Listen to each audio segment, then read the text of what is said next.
Olá pessoal, tudo bem? Na aula de hoje nós vamos falar de leis de Kirchhoff. O que são as leis de Kirchhoff? Essas leis, basicamente, ela é dividida entre as lei dos nós e a lei das malhas. Eu vou explicar bonitinho depois, melhor. Mas as leis de Kirchhoff, basicamente, elas são importantes ferramentas para a gente conseguir calcular a corrente elétrica e tensão em circuitos elétricos que não são tão simples quanto os que a gente já tinha visto. Quando a gente não consegue, só com a lei de Pouillet lá, resolver esses circuitos. Então, os circuitos que tem mais de uma malha, que eu vou explicar direitinho o que é a tal da malha, a gente tem que usar essas leis de Kirchhoff para conseguir seguir em frente, tudo bem? Então, para começar, eu vou explicar para vocês o que a gente precisa saber sobre esses nomes aqui, nós, ramos e malhas. Por que isso?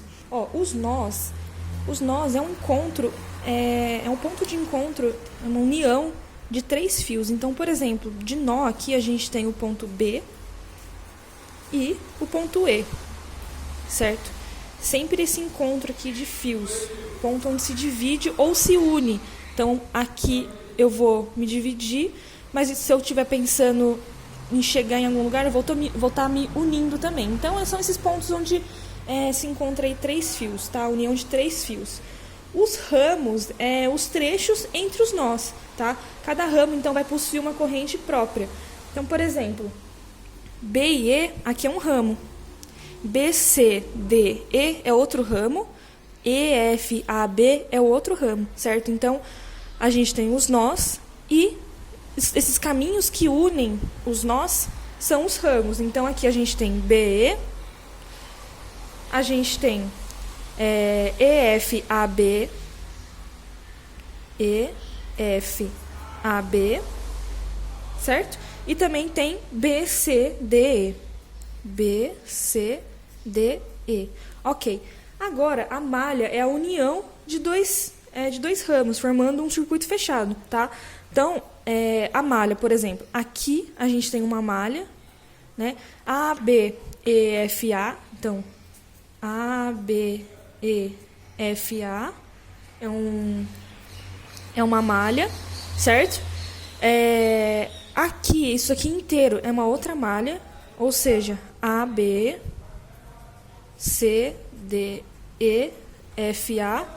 é uma outra malha, e a gente tem essa malha aqui da direita também, ou seja, BCDEB. Tudo bem? Então, a gente já definiu aqui, conseguiu identificar o que são os nós, o que são os ramos e o que são as malhas. Bem, dito isso, vamos falar o que são a lei dos nós, tá? Como eu falei, as leis de Kirchhoff se dividem nessas duas principais aqui. A lei dos nós, eu coloquei entre parênteses aqui I de corrente, porque ela diz respeito sobre as correntes. Mesma coisa que eu coloquei entre parênteses U, porque essa lei aqui vai falar sobre tensões, tá? O que fala a lei dos nós? A lei dos nós fala assim, que o somatório das correntes que chegam em um dado nó, o somatório das correntes que chegam é igual ao somatório das correntes que saem. O que isso quer dizer? Se aqui nesse ponto B, por exemplo, supondo que a corrente está vindo daqui até aqui, o tanto que chega em B tem que ser o tanto que vai sair de B, tudo bem? É basicamente isso. Então, se, por exemplo, tem uma corrente aqui, no caso aqui, eu já coloquei aqui as correntes, mas eu vou mostrar para vocês, quando eu for dar o exemplo, que as correntes, a gente que define arbitrariamente, a gente que escolhe mesmo o sentido dessa corrente, tudo bem? Bom, a lei dos nós, então, vai falar sobre isso. Tudo que entra num ponto tem que sair, tá? Então, o somatório das correntes que chegam é igual ao somatório das correntes que saem. Então, a lei dos nós está falando aí sobre as correntes, esse somatório das correntes, ok? Agora, a lei das malhas fala o seguinte, que ao percorrer a malha, segundo alguma orientação que a gente definiu previamente, o somatório algébrico das tensões vai ser nulo. Então, se eu pensar na malha completa aqui, por exemplo, se eu for de A, B, B, C, C, D, D, E, F e F voltar para o A, fiz uma coisa,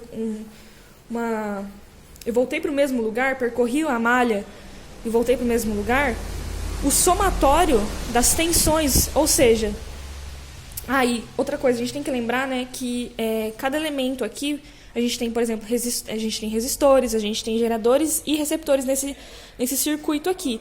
E a gente tem que saber, né, de acordo com o que a gente já tinha visto, como que o potencial se comporta em cada um desses elementos de circuito aqui. Então, tem circuito que vai reduzir, vai diminuir o potencial, tem circuito que vai aumentar o potencial, tem circuito não, tem elemento que vai reduzir, tem elemento que vai aumentar o potencial, certo? Então, essas noções aí tem que estar claras. Eu vou mostrar uma tabelinha aqui para ficar claro isso. Mas, basicamente, a lei das malhas, então, fala, né, que nesse percurso aí que a gente faz segundo uma orientação escolhida, o somatório algébrico aí das tensões, né, o somatório do valor aí das tensões vai ter que ser nulo, ok? Então, só para deixar bem fechadinho, dei uma rasgadinha aqui, mas vamos pensar aqui nos elementos que a gente tem. A gente tem resistor, gerador e receptor, foi tudo que a gente viu até agora, certo? Bom, o resistor passa uma corrente por ele, né? O potencial cai, certo? O resistor, ele faz o potencial cair, ele como se ele consumisse ali, né? O resistor pode ser uma lâmpada, então o potencial ele vai cair quando a corrente passa por ele, tá? Pelo resistor. Em VA, pensando em 2 pontos, né? Aqui sendo VA e aqui sendo VB. Em VA, o potencial é VA mesmo, em VB vai ser VA menos o potencial que caiu, né? Que se refere justamente à resistência vezes a corrente. Isso aqui é uma DDP, certo? É um potencial. Então, o potencial perdido está aqui, sendo descontado de VA. Tudo bem? E aí, então, a diferença de potencial vai ser R vezes I, certo? Se eu pensar em VA menos RI, né? Se aqui vai ter um parênteses, vai mudar o sinal lá dentro, enfim. A diferença de potencial vai ser R vezes I, né? Que tem a ver com a primeira lei de Ohm lá, U igual a R vezes I, certo? Agora, pensando no gerador, o gerador está gerando, né? Essa energia elétrica, ele está gerando algo para ser consumido. Então, o gerador, ele aumenta o potencial, tá? Em VA é VA mesmo. E aí, como aumenta esse potencial? E aumenta de que maneira, né? Lembra que a gente viu a equação do gerador? E menos R vezes I, tá? Ele aumenta nessa quantidade aqui. Tudo bem? E aí, né, a diferença de potencial vai dar justamente a equação lá do nosso gerador. Certo? Ok. Aqui do receptor, mesma ideia lá, né? O potencial ele vai reduzir, vai ser consumido. O receptor pode ser um motor, lembra? E aí, então, em VA vai ser VA. Em VA vai ter que descontar esse potencial reduzido aí, que é o que se refere à equação lá do receptor que a gente já viu também. Ok? Então, a diferença de potencial aí entre os extremos aí do receptor vai ser ε' mais R' vezes I. Ok? Então, vamos ver esse exemplozinho aqui para ficar mais claro como que a gente aplica essas leis de Kirchhoff aí que a gente acabou de falar, né? A lei dos nós e a lei das malhas. A primeira coisa que a gente tem que fazer sempre é definir o sentido da corrente. E cada malha pode ter um sentido diferente. Então, por exemplo, vou falar que aqui a corrente vai girar, nessa malha aqui, a corrente vai girar assim. Então, só que lembrando que cada ramo tem uma corrente, né? Então, por mais que nessa malha aqui a corrente esteja nesse sentido aqui, né? Sentido anti-horário, aqui é uma malha e aqui é outra. Então, as correntes vão ser diferentes nesses trechos aqui, certo? Então, por exemplo, se eu falar aqui, né, pra cá, assim, desce uma corrente I1, né, vem aqui e tal.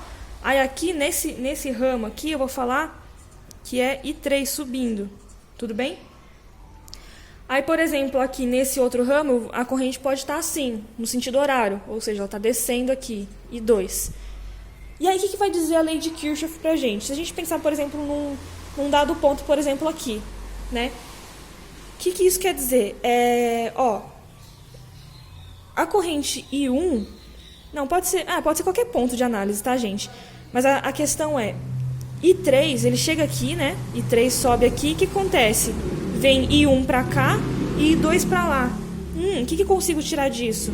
Que I3 é igual a I1 mais I2, certo? E é justamente essa análise de como as correntes de cada ramo se relacionam que define ali a parte da lei dos nós, tá? Essa análise que a gente tem que fazer. De que maneira as correntes que passam por cada ramo vão se encontrar, vão se somar aí para dar essa relação aqui, tá? Então, a gente sempre tem que tentar encontrar algo nesse sentido, ok? E da mesma forma, né, se eu poderia pensar que que I3 se divide, mas eu poderia pensar também que I1 se junta com I2 para formar I3, dá na mesma coisa, é um raciocínio um pouco contrário, mas é a mesma ideia, certo? Bom, depois a gente vai para a noção da lei das malhas, né?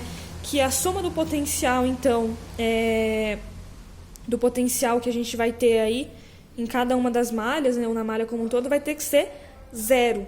Ou seja, bom, se a gente, por exemplo, começar a pensar aqui, né? Eu vou somar esse potencial aqui, eu vou girar aqui, né, no sentido dessa corrente aqui, desculpa. Aqui. Eu vou somar 6 com 4. Ó, 6 mais 4. Estou somando os potenciais daqui da nossa malha. 6 mais 4. E aí o que acontece? Ó, inclusive, se a gente for pensar nesse sentido aqui, primeiro vem o menorzinho, depois vem o maiorzinho, né? Então, são dois elementos iguais. A gente pode não saber se é receptor ou gerador, né? Porque depende do sentido da corrente que está passando e tudo mais. Inclusive, esse sentido que a gente escolheu arbitrariamente da corrente, se no final de tudo a gente encontrar algo negativo, vou mostrar para vocês, né, que no caso não vai acontecer aqui, mas se a gente encontrasse um valor de corrente negativo, quer dizer que o sentido correto, né, o sentido real da corrente é exatamente o contrário do que você escolheu, mas isso não interfere nos cálculos, ok? Então, aqui, ó, 6 mais 4, porque, né, vai do menor para o maior aqui, nos dois casos. Se fosse ao contrário, se a gente seguisse aqui e esses pauzinhos aqui tivessem ao contrário, a gente subtrairia, né, um do outro, tudo bem? Então, 6 mais 4, e aí aqui, ó, a gente tem um resistor, ou seja, vai cair o potencial.